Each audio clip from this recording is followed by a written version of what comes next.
L'édito écho avec la loi Macron, bien sûr, qui arrive aujourd'hui en discussion à l'Assemblée nationale. Bonjour Nicolas Barré. Bonjour Michel. Un sondage que vous publiez dans les Échos ce matin montre que 61% des Français la voteraient, cette loi, s'ils étaient députés. Ils pensent également que c'est pas une loi de gauche, ils le disent par ailleurs. Mais est-ce que cette loi, selon vous, peut vraiment apporter de l'activité et de la croissance, puisque c'est ainsi qu'elle s'intitule ?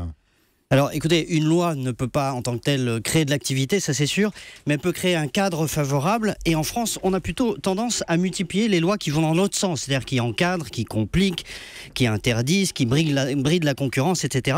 Alors pour une fois qu'une loi, au contraire, facilite l'activité, eh bien tant mieux, elle mérite d'être soutenue. Et d'ailleurs, elle est, vous l'avez dit, par beaucoup de Français. J'ajoute un point positif dans la démarche, c'est que, et c'est très rare, des économistes indépendants ont été chargés d'évaluer l'impact de la loi avant qu'elle soit votée. On fait quasiment jamais ça en France et c'est une très bonne chose. Ils l'ont fait pour le travail du dimanche, pour voir si ça apportait de l'emploi, et puis pour les transports en autocar, où on voit que ça crée effectivement de l'emploi. Est-ce que ça va vraiment changer quelque chose ? Je pense que la loi est plus importante pour le symbole qu'elle représente, parce que ça montre qu'on peut faire des réformes en France, y compris sur des sujets qui sont sur la table depuis des années, mais qu'on n'a jamais vraiment traités, comme les professions réglementées. Alors après, évidemment, un symbole n'est qu'un symbole, il en faudrait d'autres d'abord, et puis d'autre part, il faudrait que ces dispositions de la loi Macron soient vraiment appliquées.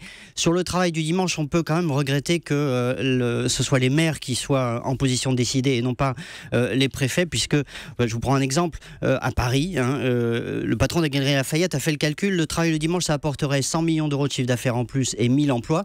Simplement, la maire de Paris, pour l'instant, n'a pas décidé de dire oui, donc vous voyez bien que c'est problématique.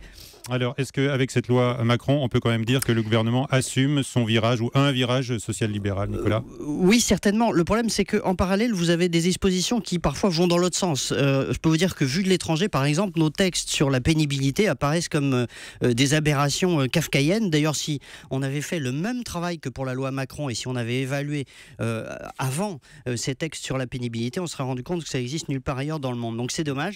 Dommage que ce symbole positif de la loi Macron soit parfois pollué par des textes qui, au contraire, ajoutent de la complexité. L'édito Écho, c'est tous les matins à 8h10 avec Nicolas Barré, le directeur de la rédaction des Échos. À demain, Nicolas. À demain.